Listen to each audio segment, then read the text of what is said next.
Lucas capítulo 15, versículo 11.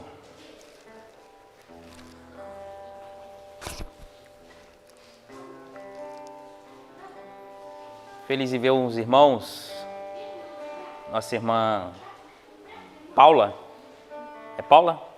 Isso, a mãe do nosso irmão Gustavo, Deus abençoe. Bom ver a senhora aqui. Dá um abraço no maridão depois. Lucas 15, 11 diz assim: E ele disse, certo homem tinha 2 filhos. O mais jovem deles disse ao pai, Pai, dai-me da parte dos bens que cai para mim. E ele dividiu os seus haveres, ou suas herdades. E poucos dias depois, o filho mais jovem, ajuntando tudo, foi-se para uma terra, algumas traduções vai dizer longínqua, distante, longe, e gastou, e desperdiçou, dissolutamente, depravadamente, a todos os seus bens. E havendo ele gastado, houve fome naquela terra. E ele foi, juntou-se aos cidadãos daquela cidade e enviou aos seus campos para alimentar porcos. E ele desejava, escreva na sua mente isso, desejava, ansiava encher ou comer a comida dos porcos. E ele, caindo em si, disse, quantos servidores de meu pai têm o suficiente para comer e eu aqui padeço de fome? Levantar-me-ei, irei ter com meu pai, e eu lhe direi, Pai, pequei contra o céu, perante ti. Não sou digno de ser chamado mais de seu filho. Fazei de mim como um dos seus servidores. E ele, levantando-se, foi para o pai, mas ele estando ainda de longe, isso aqui é lindo demais, eu não sei se você reparou nisso aqui, ele ainda de longe viu o pai, e o pai, com muita compaixão, correu, lançou-lhe o pescoço e lhe beijou. Olha a necessidade do pai. E o filho lhe disse, Pai, pequei contra o céu à tua vista, não sou mais digno de ser chamado teu filho. E o pai deu algum sermão? O pai disse, esquece isso, eu já te perdoei desde o dia que você saiu. Mas o pai disse a seus servos, trazei o melhor vestido, trazei o melhor anel, colocai os sapatos, fazei um novilho cevado, matai e comemos e nos alegramos, porque este meu filho estava morto e vive novamente. Tinha se perdido e foi achado. E eles começaram a se alegrar. Até aqui, em nome de Jesus, pode se assentar. Eu vou falar do filho mais velho, mas eu vou deixar para o final. Escute isso aqui, todo mundo já conhece, então não preciso enfeitar muito pavão dessa história aqui. Todo mundo já conhece, filho pródigo, mesmo que seja um nome pejorativo, tá? Quando você chama alguém de pródigo, é pejorativo. Significa filho do desperdício, filho que não tem prudência, o desperdiçador, aquele que não sabe lidar com o que tem, gasta de qualquer maneira. Então é pejorativo esse nome dado a esse rapaz. O texto diz que o homem tinha 2 filhos, o mais novo, obrigado meu irmão, o mais novo e o mais velho. E o que nos assusta aqui é o mais novo ter uma voz de dizer bem assim, me dá o que eu tenho, me dá o que é meu, porque o Senhor juntou e eu sei que tem uma parte para mim. O que me assusta aqui no começo dessa história é isso, porque a história é voltada para o filho mais novo, mas no final de tudo a gente vê que o filho mais velho também é um filho de desperdício, não pelas coisas que tem, mas pelo pai que ele tem, ele desperdiça. Isso aqui é interessante porque no momento que eu sou novo, eu não estou com capacidade de saber administrar nada que o pai, que eu sei que tem para me dar. Na verdade, no período de que eu sou mais novo, eu tenho que estar no período de treinamento e ensinamento, não de exigências. E eu estou com medo das nossas igrejas que a gente entra e quer pedir a Deus coisas do futuro, ainda não sabendo lidar com o presente que estou vivendo. Eu quero coisas futuras, sem saber viver o que eu estou vivendo nesse momento. Você entra na igreja com esse pensamento: Deus, eu preciso de algo para amanhã. E Deus disse: você precisa de algo, é na sua vida, para você, em você, é agora. Você está querendo coisas do futuro, não sabendo viver o seu presente. Isso me preocupa, porque o Pai que não é dissoluto, Ele vai te dar.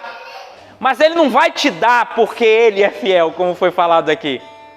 Ele vai te dar para mostrar a sua infidelidade. O quanto você é um desperdiçador de tempo. Daquilo que você deveria estar aprendendo, você quer estar gastando. Você está aí? Está aí? Está me ouvindo? É de manhã, mas eu acordei cedo também, gente. Coisas que eu tenho que estar sentado para ouvir o Pai falar, são coisas que eu quero. Não é tempo de exigir nada de Deus.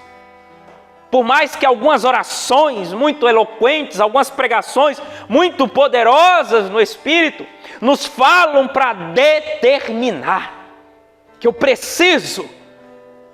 Fé não é determinar algo que Deus precisa me dar. Fé é determinar quem eu tenho que ser, para Deus ver se possa fazer. Fé não é dizer eu tenho fé e Deus vai me dar. Não, eu tenho fé e eu vou esperar. Fé não é determinar nada que eu quero, fé é determinar o Deus que tenho. Fé não é revelar o que eu vou ter, fé é revelar o Deus que eu tenho. Presta atenção, a gente está querendo ter fé para ter coisas e não ter fé para ter Deus. Hebreus diz que a fé é o firme fundamento. Mas sem fé é impossível agradar a quem? A quem? Minha mãe? A quem? A só meia dúzia falou, acho que é para agradar você. A quem? A Deus. Se é para agradar a Deus, por que você se insatisfaz com aquilo que não é para você agora, mas você tem que ser treinado para ter agora, para ter um futuro obediente? O futuro ainda não existe, por mais que sua mente já esteja lá. Quem é pai e mãe, o futuro já está lá na frente, porque você fica dizendo, meu filho vai ser, meu filho vai ser, meu filho vai ser. Só que o seu filho nunca será enquanto você não for agora. É o que você agora, estou falando para os pais, é o que você agora para ele, que ele será alguém amanhã. Então nunca existirá um futuro se eu não conseguir sobreviver nesse presente. Futuro é incerto. Um segredo aqui para nós, o futuro nem existe. Ele só existirá com os passos de fé que eu dou. Então, quando um filho que é mais novo, em vez de sentar e aprender a administrar, ele exige. Exige o quê? Exige o que é meu. Ele sabe o que ele tem, porque sabe o pai, o cuidado e o trabalho que o pai teve de juntar o que tem. E ele sabe que tem parte porque é filho daquele pai. Ele sabe o que ele tem e ele exige o que ele quer. Exigindo, isso me deixou, não sei se triste, com raiva, birimbolou minha mente, que o pai dá. Sem nenhuma raiva, sem nenhum rancor. E o filho mais velho, o irmão, nem questiona, dá, separa-se. Versículo, acompanha a história. Ele pedindo, o pai deu, separou. O versículo 13, se eu não me engano, diz bem assim, e juntando ele tudo,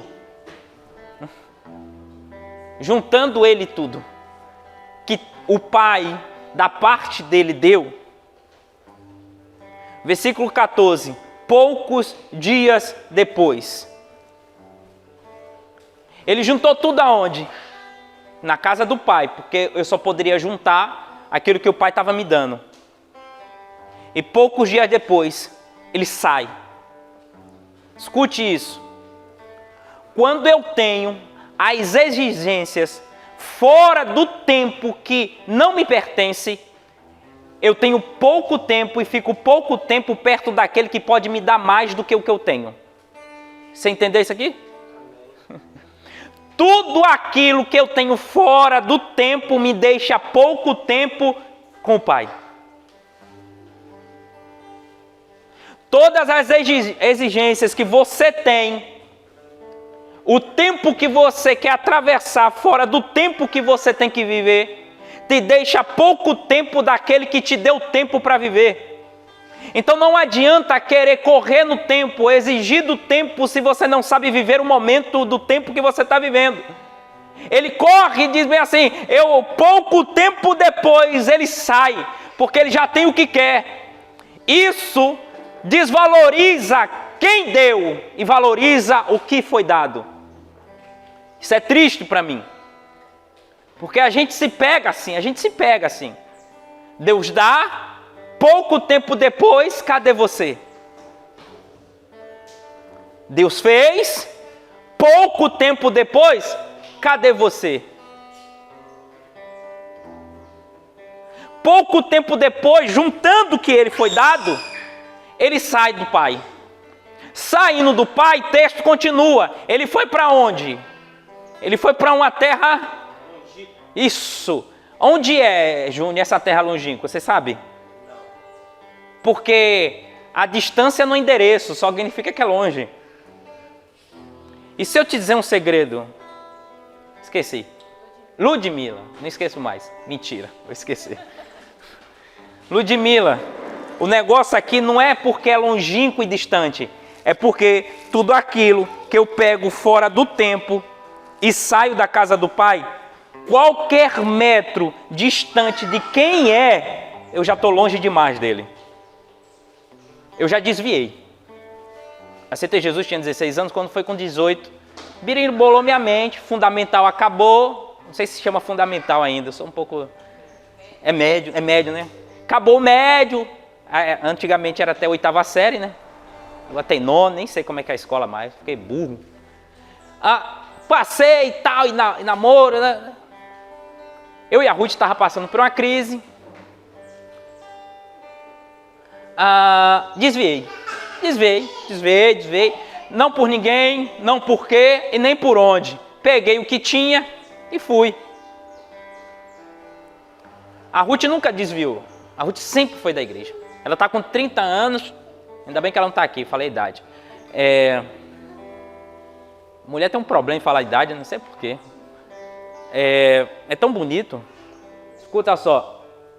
Aí ela sempre nasceu na igreja. Eu aceitei Jesus para acompanhá-la. Ela nunca, continuou, eu desviado. Nem levava ela na igreja, nem porta, nem nada, desviado. Jovem, vou ter que aproveitar e tal. E baixinho é meio carrancudo, meio ignorante, meio turrão, meio orgulhoso. Entendeu? Então não era de ouvir muita gente. E sempre tinha uma resposta na ponta da língua. Desviei. A Ruth sempre indo. A igreja era como se fosse a mesma distância. A gente morava pertinho da igreja que ela estava frequentando. Não estávamos congregando, porque ela não queria congregar se não fosse comigo. Ela estava frequentando a igreja. Ela sempre foi.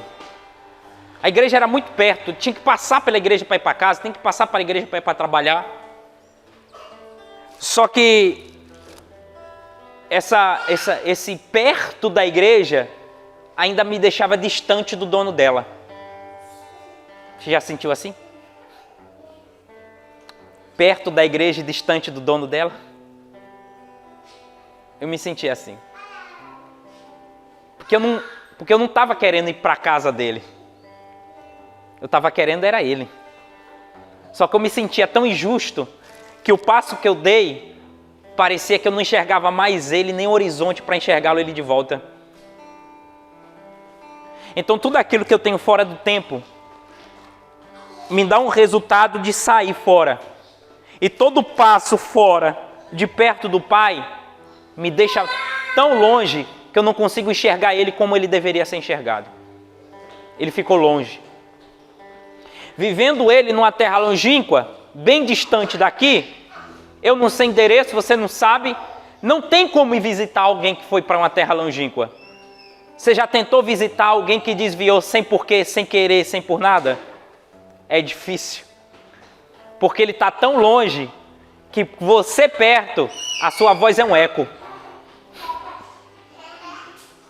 Uma pessoa que está numa terra longínqua, na decisão de sair, está tão longe que você visitando a casa dele, você fazendo uma oração por ela, é um eco longe, um grito de longe, e ele nunca reconhecerá isso, porque ele está distante.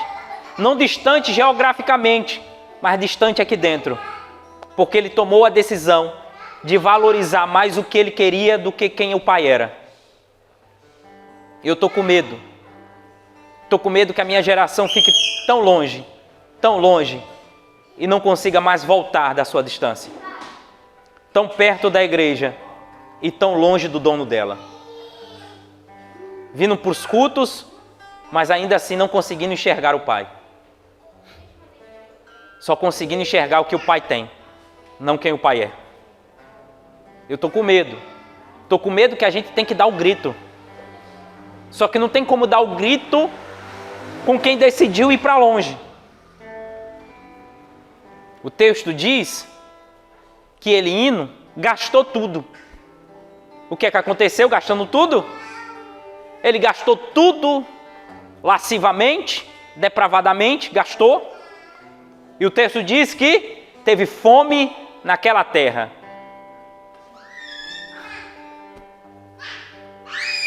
Você me ajuda a pregar? Fala assim comigo, Deus sabe. Fala, Deus sabe fazer eu voltar. Ele não vai enviar ninguém. Deus trouxe fome naquela terra. Fome para todo mundo? Fome para ele. Porque o texto diz que ele foi se aproximar a donos de porcos. Se o porco tinha comida, por que o dono não teria?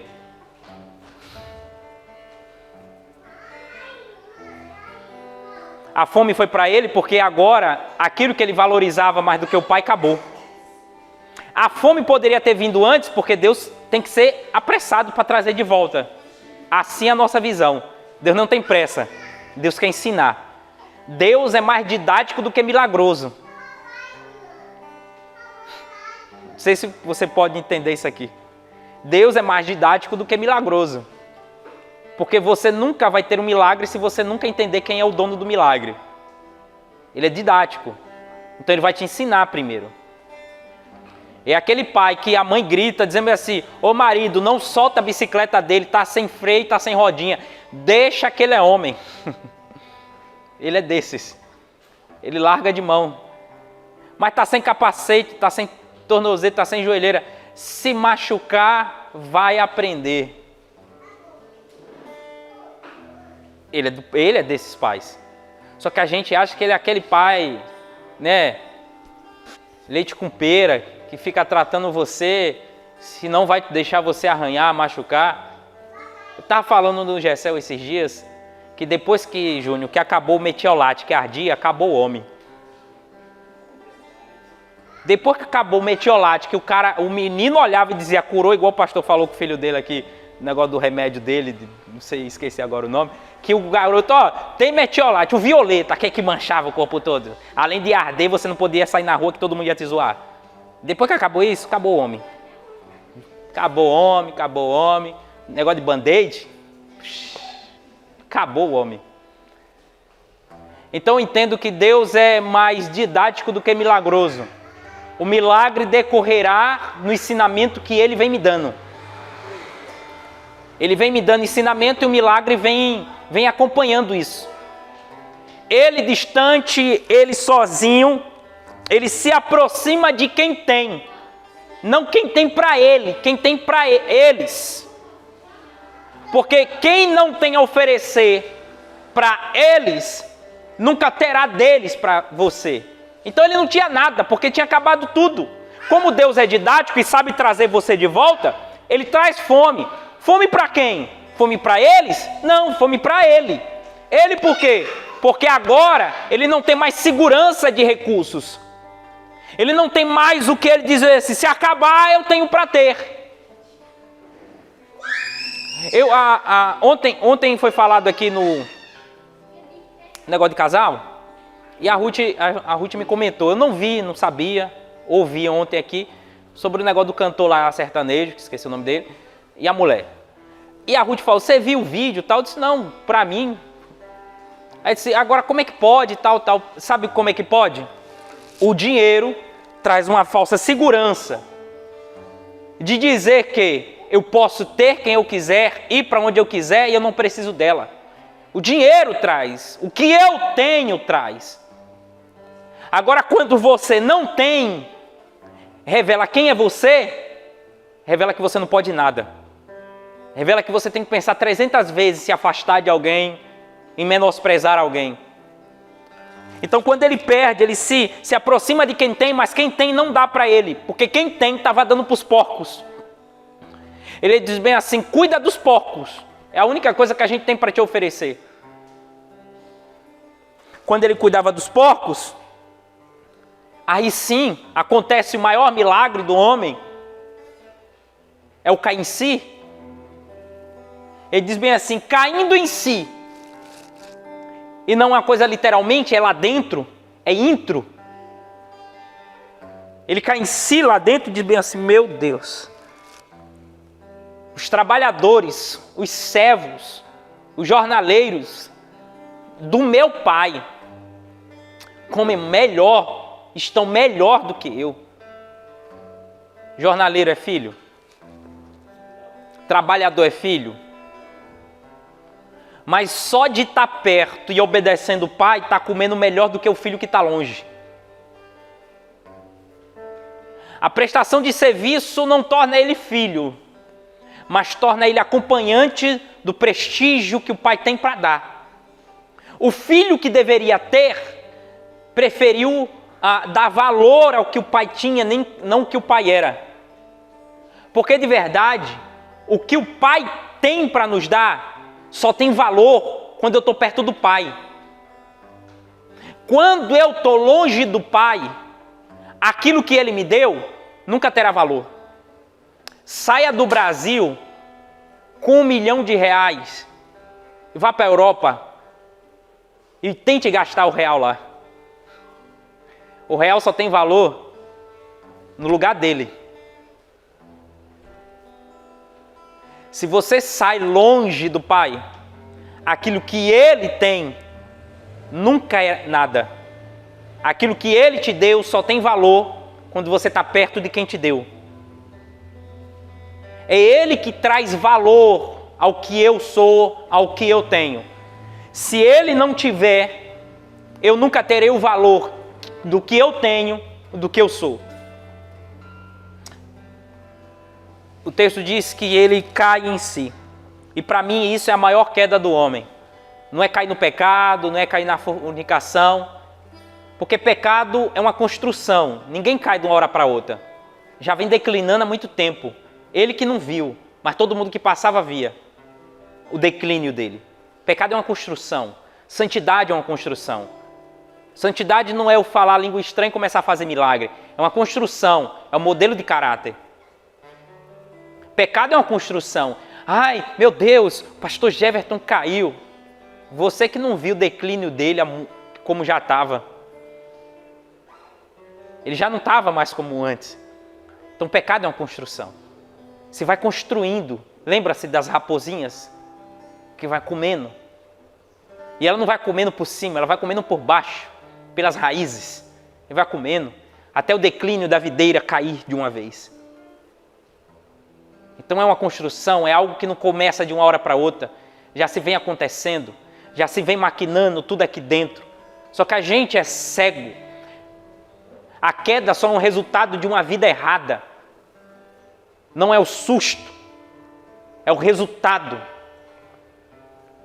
Então quando ele bota em si, na cabeça dele, diz, os trabalhadores comem melhor do que eu. Agora ele tem que se resolver. Se resolver como? Olha o que ele ora. Vamos dizer que é uma oração. Pai, Não tem outra palavra que saia da boca dele da oração. Pai. Não tem outro que ele possa observar com quem ele errou. Pai. Não tem outra oração que ele tem que direcionar a não ser Pai. Não tem outro que ele possa colocar nessa oração a não ser Pai. E não é um Pai, é dois. Porque ele diz: Pai, pequei contra o céu e perante ti. Presta atenção. Mandamento diz que a gente tem que honrar pai e mãe. E isso não dos 10 é nosso. Mas para os judeus é primaz. Honrar. Honrar pai e mãe. Aí em Hebreus fala que isso nos dará acréscimos na terra de vida. Então tudo aquilo que eu tenho aqui na terra é gratidão que o céu me dá.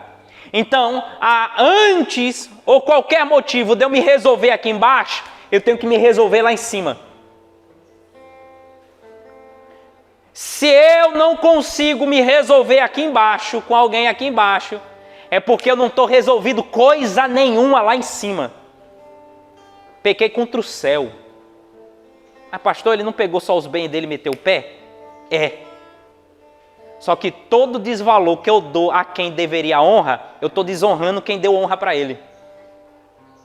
Você está aí? Não importa quem seu pai é. Não importa quem ele foi. O que importa é o que você vai fazer. Toda desonra que eu dou aqui, eu estou dando descrédito a quem deu é ele. Então ele tem que se resolver no céu também. Ele não tem que se resolver só aqui na terra. Pequei contra o céu. Você já orou assim? Ou você só ora no lateral? Você só ora no lateral, né? Olhe para o céu. Porque a oração do Pai Nosso é: Pai que está no céu. Se resolva lá em cima primeiro. Escute o que vem de lá de cima primeiro. Abra os olhos e enxergue o que está acontecendo lá em cima, para você começar a se resolver aqui embaixo.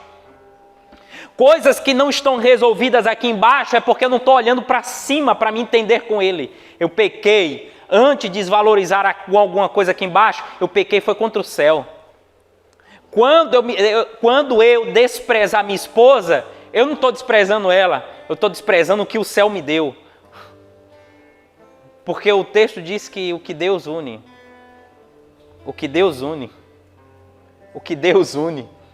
Então, peraí, eu tenho que me resolver primeiro com quem uniu.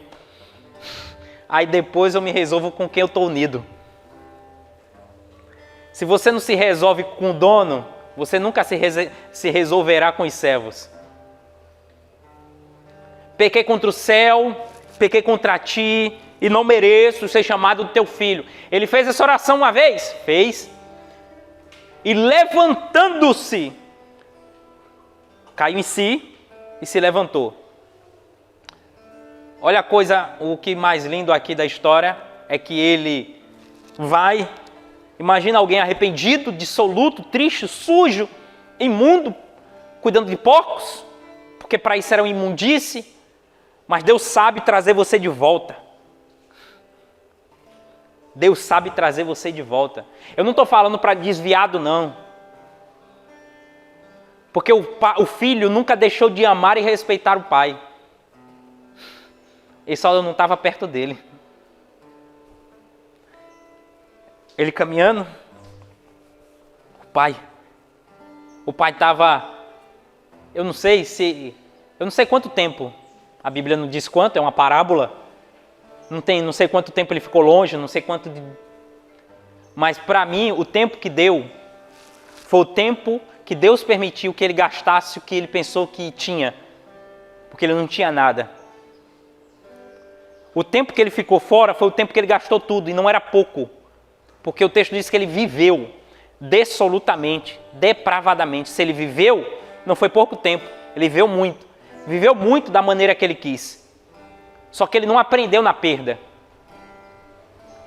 Ele não aprendeu quando ele perdeu tudo. Ele aprendeu quando ele caiu dentro dele. Às vezes eu não aprendo quando eu perco alguma coisa. Eu aprendo quando eu caio dentro de mim. Eu aprendo que não é quando eu perco. Eu aprendo quando eu começo a viver coisas que Deus não escreveu para mim. Eu não aprendo quando eu perco. Eu aprendo quando eu começo a fazer coisas que não eram para eu estar fazendo. Tem coisas que Deus não permitiu de eu ter, porque Ele sabia que se você tivesse demais, você ia se contaminar e não ia ter força para voltar. Por isso que Ele espera você gastar, traz fome para a terra para você não ter recurso para trazer você de volta. Estou falando para desviado não. Porque em si eu estava desviado porque não estava indo aos cultos. Mas dentro de mim eu ainda acreditava em Deus, eu amava a Deus. No trabalho eu ainda, por mais que eu queria pecar, me constrangia tudo aquilo que eu vivi dos 16 anos aos 18. Me constrangia. Eu preguei para os jovens, eu cantava nos jovens. Aí a gente fica... Eu disse, cara, eu amo Deus, o que é que eu estou fazendo aqui? Mas se, enquanto você não cai em si, você nunca vai se levantar para Ele. Quando ele cai em si, ele se levanta e diz, eu vou. Ele indo, o pai estava lá, não sei se na varanda, não sei onde, ele estava lá, o pai estava lá, porque quem saiu foi o filho, o pai estava lá. Quem foi embora foi o filho, o pai estava lá. Se você ler o capítulo 15, não são 3 parábolas, é uma parábola com 3 verdades, a redenção. Não são 3 parábolas, é uma parábola com 3 verdades, redenção. Dracma, ovelha e filho. É a redenção de ter de volta e o perdão de ser aceito. É a redenção. Uma parábola com 3 verdades e a última verdade é: o pai sempre esteve no mesmo lugar. Quem saiu do lugar foi o filho. Então, quem vai embora não pode ser busca, não pode ter busca. Porque quem foi, sabe o caminho de volta. Escuta só, meus amigos, minhas irmãs. Falei igual político agora, né? Imagina só. Eu não sei, eu falei esses dias para alguém. Até falei ontem para a menina no meu trabalho. Ela me pediu um conselho. Para mim, o arrependimento é a pior coisa do mundo. Se arrepender é muito ruim. Ou coisa ruim é se arrepender. E principalmente quando você sabe que está errado. Dá o braço a torcer. O orgulho, para engolir, parece pedra. Dói muito. Olha, ele foi rico, famoso, bonito, voltou sem nada, sem nada. Porque o mesmo caminho que você saiu, é o mesmo caminho que você vai voltar. E o mesmo caminho que você saiu, sempre terá os mesmos que vão enxergar você voltar. A cabeça de quem saiu era ereta, porque estava carregando alguma coisa. A cabeça de quem voltou é abaixada, porque você voltou sem nada. E esse é o orgulho que você tem que engolir. Você foi, agora tem que voltar pelo mesmo espaço. Parar de querer ser aceito pelas pessoas e entender que você se aceitou quando você caiu em si. Caindo em si, ele se levanta e começa a caminhar. O pai está lá. O pai, eu não sei se levantou, já estava de pé. Mas o texto diz, o pai o vendo. O pai o vendo correu, olha a ansiedade. Quem estava mais ansioso pela volta não era o filho, era o pai. Quem correu? Quem beijou? O nosso orgulho bate tanto que quando a gente chega aqui para uma oração, se alguém abraça, a gente fica assim, ó. Porque é muito mais desejoso para o pai você voltar do que você ficar. Isso é uma verdade. O pai está com muito mais desejo de que você volte do que você. Você ainda está olhando para as pedras, olhando para o caminho, olhando para as pessoas. E o pai já está olhando para você. O pai já está olhando para você. Enquanto você está olhando para o espaço, o pai está dizendo, está vindo ali. Eu sabia que ele ia voltar. Eu sabia que ele ia voltar para o propósito. Eu sabia que ele ia voltar, porque eu sei como ele volta. E eu queria que você tivesse essa intro dentro de você, essa manhã, e refletisse com quais são as decisões e como você está vivendo E qual tipo de distância você está tendo de Deus? Porque, na verdade, Ele está sempre será e sempre estará no mesmo lugar. Eu que já não estou mais com a mesma mente e nem no mesmo lugar que deveria. Onde é que eu estou? O jovem mandou uma mensagem para mim no Messenger: pastor, me dá um conselho, lá do Rio. Eu era líder dele. Ah, disse, o quê? Você quer que eu faça igual a Daniel e José? Não, né? Adivinha, não, né? Fala. Só que o orgulho não deixa falar. Então ele não queria um conselho. Ele queria alguém que concordasse com o mimimi dele. Eu disse, se você não fala... Aí eu fui cortar o cabelo, muda é só pra...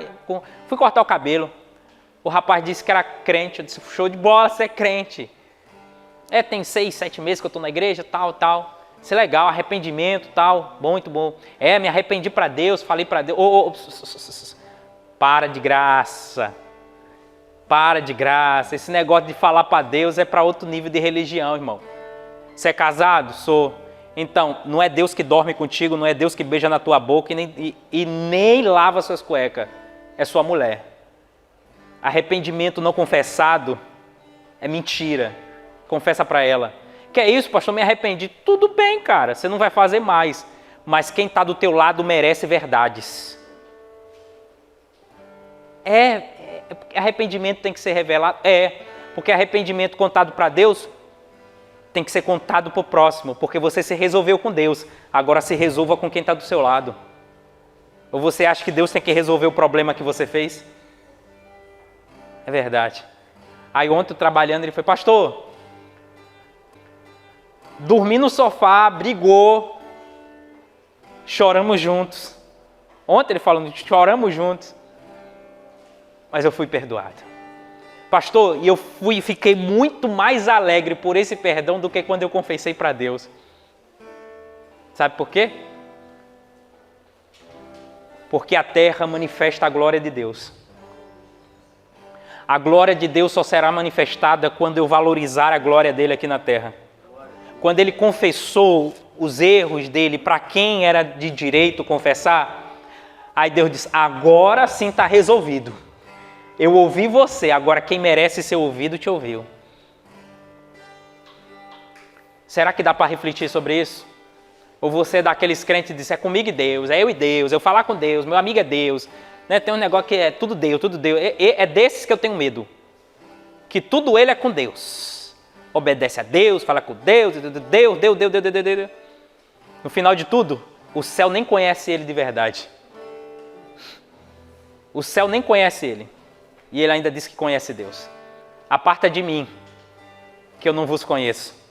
Pode sorrir bonito, mas o céu nem conhece suas palavras. O pai abraça e dá um beijo.